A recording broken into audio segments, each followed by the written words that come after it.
न्याय के लिए प्रार्थना। हे यहोवा, तू क्यों दूर खड़ा रहता है? संकट के समय में क्यों छिपा रहता है? दुष्टों के अहंकार के कारण दीन मनुष्य खदेड़े जाते हैं।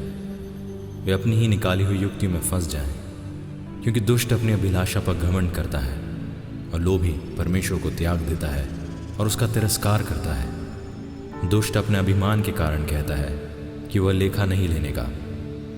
उसका पूरा विचार यही है कि कोई परमेश्वर है ही नहीं। वह अपने मार्ग पर दृढ़ता से बना रहता है। तेरे न्याय के विचार ऐसे ऊंचे पर होते हैं कि उसकी दृष्टि वहां तक नहीं पहुंचती। जितने उसके विरोधी हैं वह उन पर फुकारता है। वह अपने मन में कहता है, मैं कभी टलने का नहीं, मैं पीढ़ी से पीढ़ी तक दुख से बचा रहूंगा। उसका मुंह शाप और छल और अंधेर से भरा है। उत्पात और अनर्थ की बातें उसके मुंह में है। वह गांव में घात लगाकर बैठा करता है और गुप्त स्थानों में निर्दोष को घात करता है। उसकी आंखें लाचार की घात में लगी रहती हैं। जैसा सिंह अपनी झाड़ी में, वैसा ही वह भी छिपकर घात में बैठा करता है।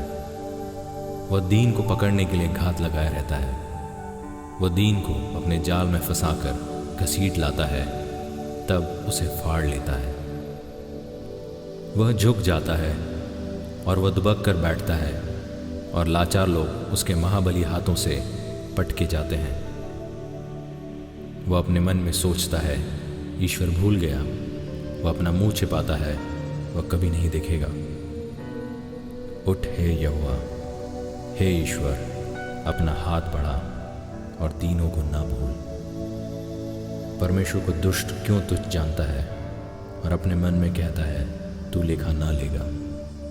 तूने देख लिया है, क्योंकि तू उत्पात और उत्पीड़न पर दृष्टि रखता है, ताकि उसका पलटा अपने हाथ में रखे। लाचार अपने को तेरे हाथ में सौंपता है। अनाथों का तू ही सहायक रहा है। दुष्ट की भुजा को तोड़ डाल और दुर्जन की दुष्टता को ढूंढ ढूंढ कर निकाल, जब तक कि सब उसमें से दूर न हो जाएं। यहोवा अनंत काल के लिए महाराजा है। उसके देश में से जाति जाति के लोग नष्ट हो गए हैं। हे यहोवा, तूने नर्म लोगों की अभिलाषा सुनी है। तू उनका मन तैयार करेगा।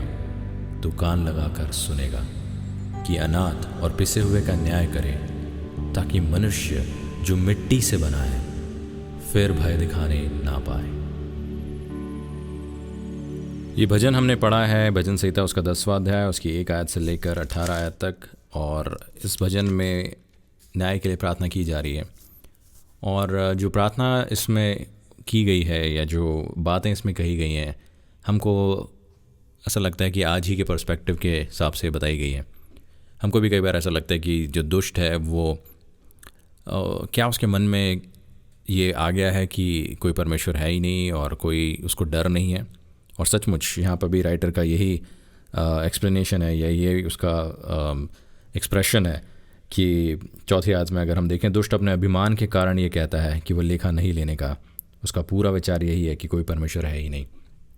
और यदि किसी के मन में ये आ जाए कि कोई परमेश्वर है ही नहीं, तो नंबर 1 वाकई वो दुष्ट हो जाएगा, क्योंकि उसको फिर किसी की परवाह नहीं रहेगी, उसको किसी का डर नहीं रहेगा।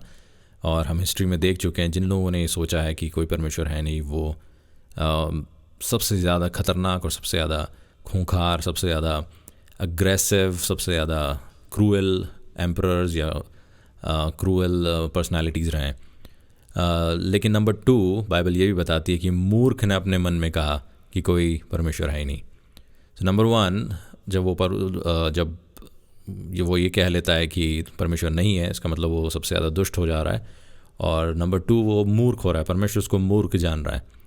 क्योंकि जैसा कि यहाँ पर कहा है कि तेरे न्याय के विचार ऐसे ऊंचे होते हैं कि उसकी दृष्टि वहाँ तक नहीं पहुँच पाती।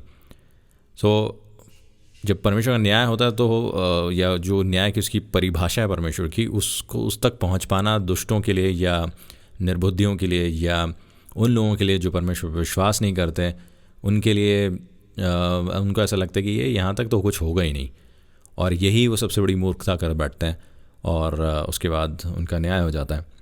लेकिन एट द सेम टाइम कभी भी इन बातों से हमको रिलीफ नहीं होता। हमको कई बार ऐसा लगने लगता है कि क्या परमेश्वर न्याय नहीं कर रहा है, क्या परमेश्वर देख नहीं रहा है इन लोगों को।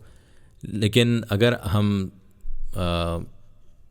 बाइबल को पढ़ें तो हमको रियलाइज़ होगा कि परमेश्वर धर्मी अधर्मी दोनों पर अपनी में बरसाता है। परमेश्वर न्यायी परमेश्वर है, इसलिए वो ये नहीं चाहता कि किसी को भी नाश करें। और बाइबल बताती है कि परमेश्वर नहीं चाहता कि कोई नाश हो, पर सबको उद्धार का मौका मिले। इसलिए वो अंत तक धीरज धरे रहता है। वो उस व्यक्ति के लाइफ लॉन्ग तक, जब तक उसके पास अपॉर्चुनिटी, तब तक उसको धीरज धरे रहता है। इनफैक्ट अगर हम यीशु मसीह की क्रूज़ की यात्रा को देखें तो उसमें जो क्रिमिनल्स उसके आसपास चढ़ाए गए थे, लटकाए गए थे, उसमें से एक व्यक्ति ने रिपेंट किया, एक ने नहीं किया। वो लास्ट पॉइंट था न्याय का। और उसके बाद उनका जो जजमेंट होने वाला था, उस पॉइंट पर एक व्यक्ति ने एक्सेप्ट कर लिया, एक ने नहीं करा। परमेश्वर दुष्टों को देखता है। अब वो क्यों नहीं काम कर रहा है जल्दी, वो हमारे हिसाब से काम नहीं करेगा। वो हमारे हिसाब से अपने स्केड्यूल्स नहीं बनाएगा। जब हम ऑफिस जाते हैं या हम हमारी डेली स्केड्यूल बनाते हैं तो हम किसी और के कहने के हिसाब से अपना स्केड्यूल नहीं बनाते हैं। हम अपनी लाइकिंग के हिसाब से, हम अपने काम के अनुसार, अपने और इंटरेस्ट के अनुसार, अपनी हॉबीज़ के अनुसार अपना स्केड्यूल बनाते हैं और उस हिसाब से काम करते हैं।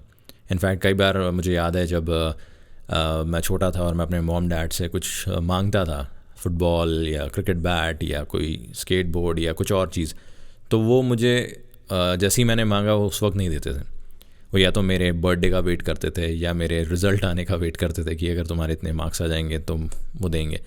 सो वो एक पर्टिकुलर टाइम तक का वेट करते हैं आपको पर्टिकुलर चीज़ देने के लिए। सो वैसे परमेश्वर भी है कि वो एक पर्टिकुलर टाइम का वेट कर रहा है। वो हमको इनफैक्ट चांस दे रहा है। हमारा भी फेथ भी टेस्ट हो रहा है उस दौरान, और ना केवल सिर्फ फेथ टेस्ट हो रहा है लेकिन सामने वाले को अपॉर्चुनिटी भी दे रहा है कि वो परमेश्वर की ओर फिर है। अगर हम पौलुस को देखें तो पौलुस सबसे ज़्यादा दुष्ट था। उसने वो क्रिश्चियनों को मार रहा था और क्रिश्चियन कलीसिया को सता रहा था। परमेश्वर ने वेट किया उसके रिपेंटेंस तक। और अगर परमेश्वर वेट नहीं करता उसी वक्त, क्योंकि उस वक्त भी आई एम श्योर मसीह जो है सारी प्रार्थना कर रहे होंगे कि प्रभु पौलुस का कुछ कर, प्रभु पौलुस को मार डाल, प्रभु ये कर दे, वो कर दे। आई एम श्योर इस तरह की प्रार्थनाएं हो रही होंगी। और परमेश्वर ने उसका मन परिवर्तन कर दिया। अगर परमेश्वर उसी तरह से बिहेव करता है या उसी तरह से एक्ट करता है जैसे हम चाहते हैं, तो अभी तक सब कुछ ख़त्म हो चुका था। और जो पौलुस है वो इतना बड़ा प्रचारक नहीं बन पाता। लेकिन थैंक गॉड कि पौलुस ने रिपेंट किया और वो परमेश्वर के सन्मुख आया। उसी तरह से अगर हमारे कोई सताने वाले हैं तो हम उनके लिए प्रार्थना करें। यीशु मसीह ने खुद कहा है कि अपने सताने वालों के लिए प्रार्थना करो, तो हम उनके लिए प्रार्थना करें। हम इस बात से ना चिढ़ें कि दुष्ट क्या कर रहा है, हम उसके लिए भी प्रार्थना करें कि वो परमेश्वर को के सामने मूर्ख ना बने, वो क्रूज़ की कथा को मूर्खता की चीज़ें ना समझे, लेकिन परमेश्वर के सन्मुख आ सके।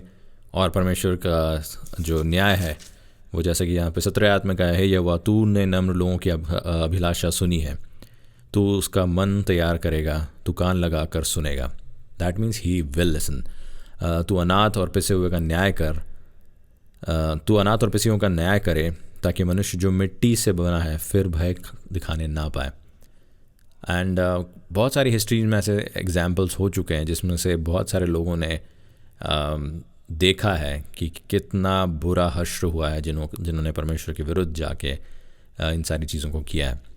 सो न्याय होगा, डेफिनेटली होगा। और दिस इज़ नॉट डिक्लेरेशन नहीं है, लेकिन ये प्रार्थना है। इसलिए हम शुरुआत जो हमने टाइटल पढ़ा है उसमें लिखा ही हुआ है न्याय के लिए प्रार्थना। सो इसलिए न्याय होगा और ये उसके लिए प्रार्थना की जा रही है। तो मैं चाहता हूँ कि और हम क्रिश्चियंस को भी न्याय के लिए प्रार्थना करनी चाहिए, न्याय नहीं करना चाहिए।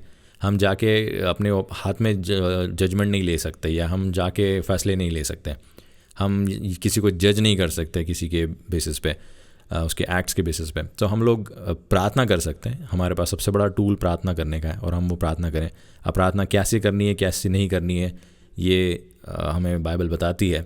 और सबसे बड़ी बात जो यीशु मसीह ने हमें बताई है कि जैसे तेरी इच्छा स्वर्ग में पूरी होती है वैसे इस पृथ्वी पर भी पूरी हो। सो हम न्याय के लिए जब प्रार्थना कर रहे हैं तो हम ये न्याय के लिए प्रार्थना करें कि प्रभु जैसी इच्छा तेरी स्वर्ग में पूरी होती है वैसे इस धरती पर भी पूरी हो। सो आई होप आपको ये भजन इंटरेस्टिंग लगा होगा, और आप से मेरी निवेदन है कि आप भी न्याय के लिए प्रार्थना कीजिए, अपने जीवन के लिए, अपने दोस्तों के लिए, अपने रिलेटिव्स के लिए, हमारे पॉलिटिशियंस के लिए, हमारे जजेस के लिए, हमारे पुलिस डिपार्टमेंट के लिए, डॉक्टर्स के लिए, जिनके साथ भी आप इंटरैक्ट करते हैं। अगर आपके ऑफिस में कोई दुष्टता कर रहा है तो आप उसके लिए प्रार्थना करिए, और ऐसा करने से बाइबल बताती है, ऐसा करने से हम उसके सिर पर अंगारों का ढेर लगा देंगे। So we will be on the safer side. So इसलिए प्रार्थना करिए, न्याय के लिए प्रार्थना करिए। यदि आपको ये वीडियो और पॉडकास्ट पसंद आया है तो प्लीज़ लाइक करें, सब्सक्राइब करें, अपने दोस्तों के साथ शेयर करें, और जितने लोगों को आप इनकरेज कर सकते हैं इसके थ्रू आप ज़रूर करें। आइए हम लोग प्रार्थना करें। प्रभु जी, धन्यवाद है आज के इस दिन के लिए और इस सुंदर समय के लिए कि हमें आपने ये अवसर दिया कि हम न्याय के लिए आपसे प्रार्थना कर सकें। हम जानते हैं प्रभु जी हमारे पास केवल एक ही टूल है, और वो है ये प्रार्थना करना। और इसलिए प्रभु जी हमारी मदद करें कि हम इस टूल को ना खोएं, और हम इस वेपन के द्वारा आपके वचन को फैला सकें। ना केवल वचन को फैला सकें पर अपने आप को शांति हम दे पाएँ, अपने परिवार में हम शांति ले पाएँ, और प्रभु जी आपकी आशीषें हम इसके द्वारा ले सकें। और हम उन सारे लोगों के लिए प्रार्थना करना चाहते हैं प्रभु जी जो कहीं ना कहीं दुष्टता कर रहे हैं हमारे जीवनों में। मदद करें प्रभु जी कि आपके द्वारा उनका न्याय हो सके, लेकिन जो हमारा पार्ट है वो हम पूरा कर सकें, हम दीन बन सकें, नम्र बन सकें। और होने दें प्रभु जी कि हमारे प्रार्थना करने के द्वारा, हमारे नेचर के द्वारा, हमारे रहन सहन के द्वारा लोगों को पता चल सके कि हम आपके फॉलोअर हैं। बहुत बहुत धन्यवाद है इस समय के लिए जो आपने हम सबको दिया है। मैं प्रार्थना चाहता हूँ उन सारे लोगों के लिए जो इस वक्त सुन रहे हैं, प्रभु जी आप उनके जीवनों को बदलें और उनको चेंज करें, और होने दें कि वो आपके को अपना उद्धार करता समझ सकें। यीशु नासरी के नाम से मांगते हैं, आमीन।